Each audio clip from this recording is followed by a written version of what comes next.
Hi there, this is Lena and welcome to my channel. In this video, I will be sharing my first ever experience of looking for full-time job in the United States while being an international student. The job market has been tough in the past year and a half, but I hope my experience and my story will give you hope, motivation, and maybe some insights as well, which you can, incorporate in your full-time job strategy. So if you're a fellow student or you're just someone who happened to be on a job market right now, please get comfortable and let's start the video. I think it will be very relevant to share a bit about my background and what were my career goals for the job search. So as I mentioned before, I'm an international student. I came from Ukraine in August 2021. And I did my master's program in marketing with concentration in marketing analytics from University of South Florida. Go Bulls! So besides my studies, I also was a teaching assistant. I even taught students in the classroom, so I had a little bit of teaching experience, which I loved. I loved teaching. And I also did 2 internships. One of them was quite amazing. It was an internship in one of the Fortune 500 companies. And I was fortunate to work with very talented people, make some friends. And also I did very well at that internship and it would help me in the future. So I will tell you more about this internship later in this video. Just hang in with me. So my goal was to get into product management, or as a more realistic alternative, go into analytics world. So get like a marketing analytics position or just any data analytics related role. And I really wanted to move to a big city. So I loved Florida. Florida is amazing, but I wanted to move to somewhere with a more like a driven environment, which will kind of, stimulate me to be more productive and think bigger.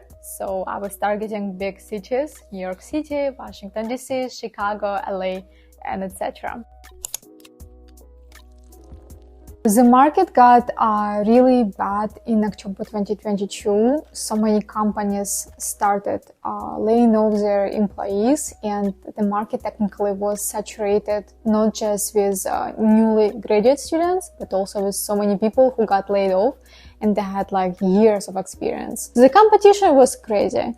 And honestly, I was even thinking maybe I could somehow prolong my studies, and not graduate in May 2023. But I still ended up graduating and looking for a job. Okay, January 2023. I'm applying for a job, mostly through LinkedIn. I'm applying for the positions I mentioned you.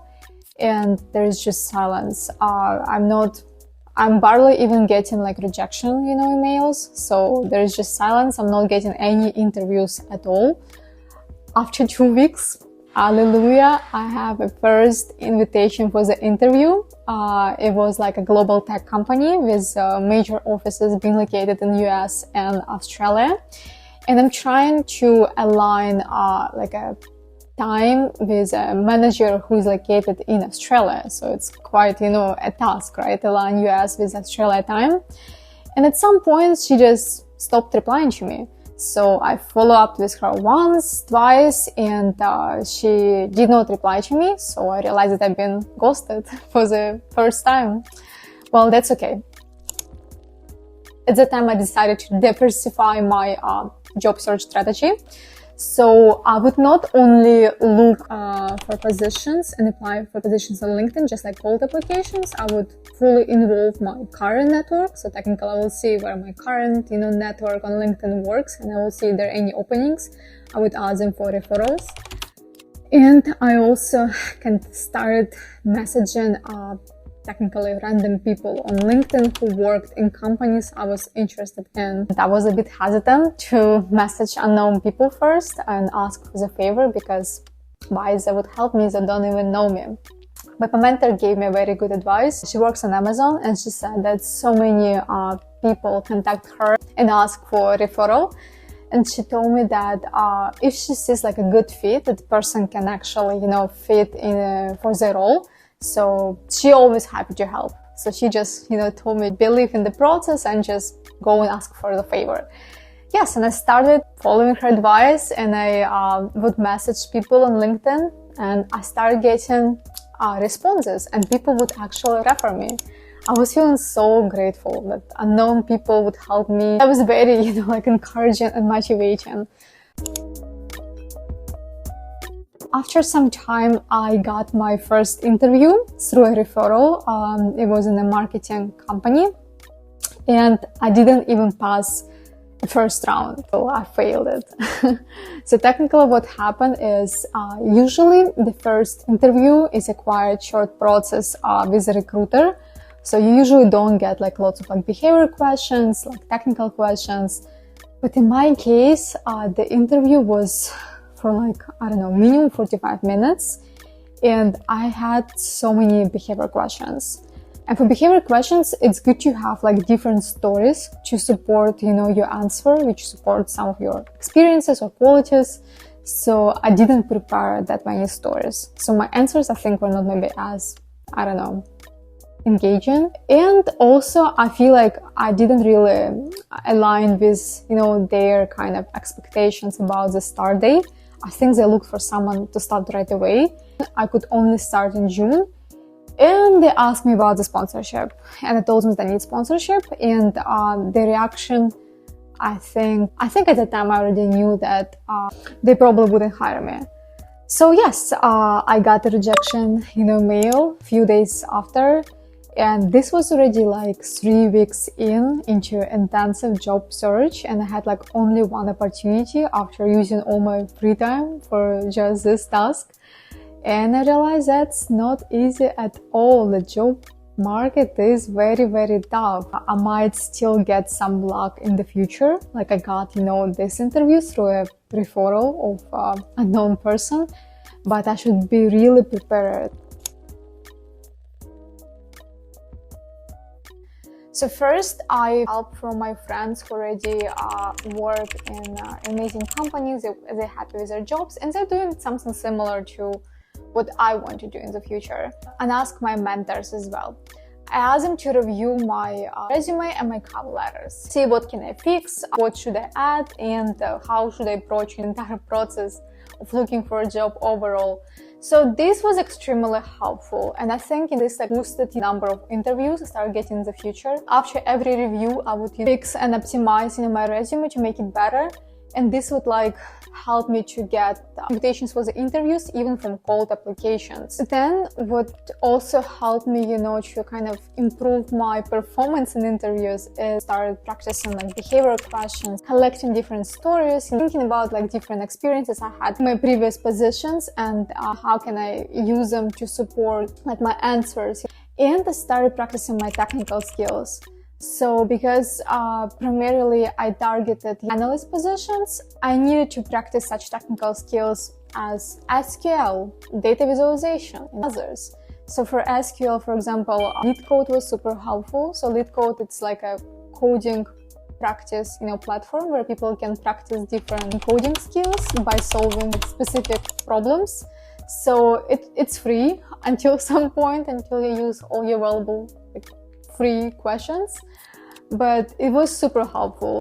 And then something interesting happened. In February, I saw an opening on the site of a company where I did my internship, and it was an opening for a marketing analyst position in New York City. It was ideal for me because it was a company where I did my internships. Secondly, it was New York City, big city, as I always, wanted. And of course, it was marketing analyst position, which ideally, aligned with my current career aspirations. So because, as I mentioned at the beginning of the video, I did very well at the internship. Although I worked in Floridian office, I even had a chance to travel to New York City to do a final presentation to senior leadership. So they knew me very well. So I contacted senior talent acquisition manager, and I told him about my interest. I sent him my application, and he was very happy about me, getting interest in the position. And he just scheduled for me an interview with hiring manager right away. I had my interview with hiring manager, and it went great. The interview was very successful. I successfully answered all the technical questions, behavior questions, and we definitely like connected on a personal level too. And after the interview, I got the call that they want to make me an offer. So they really liked me and they want me back. I was like the happiest ever, because that was my dream and I just couldn't believe that things would actually be that easy for me and I would find a job that quickly. But it wasn't as good as I thought, because they needed someone to start right away, and I could only start in June because of my work authorization.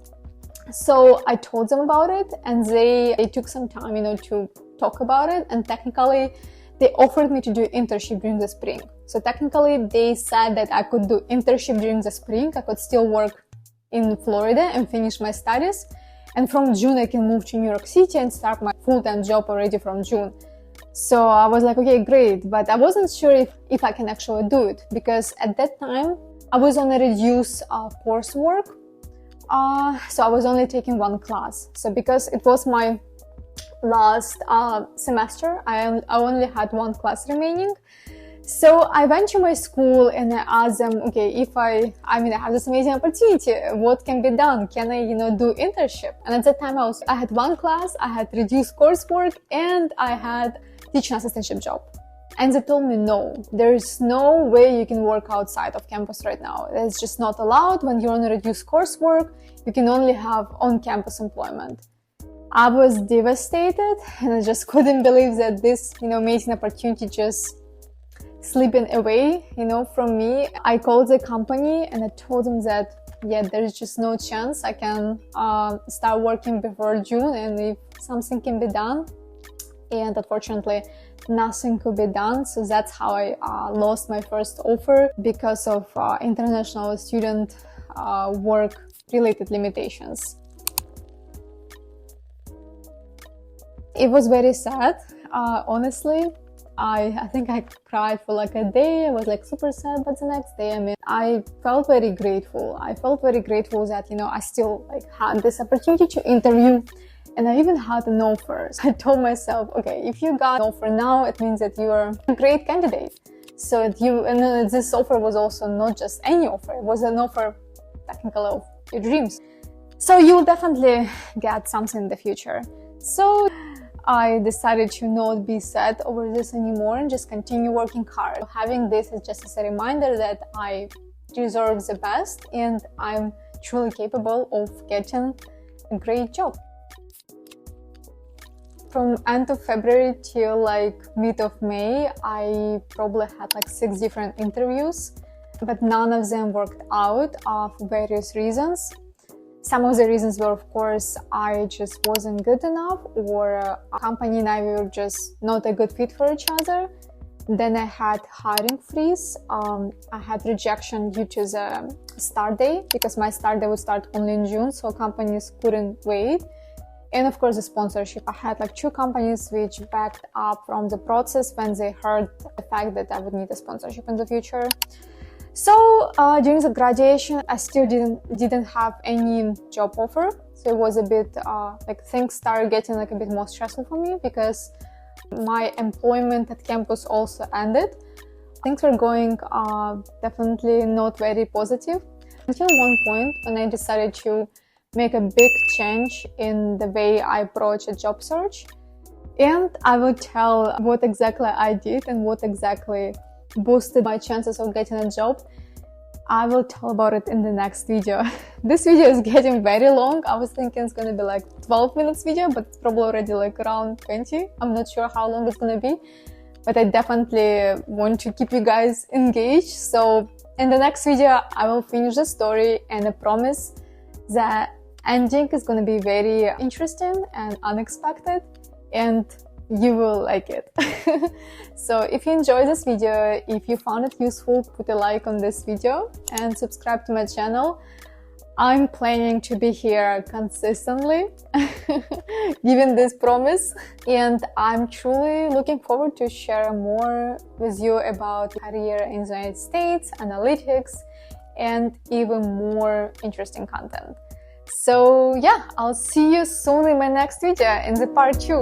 Have a great day and take care. Bye bye.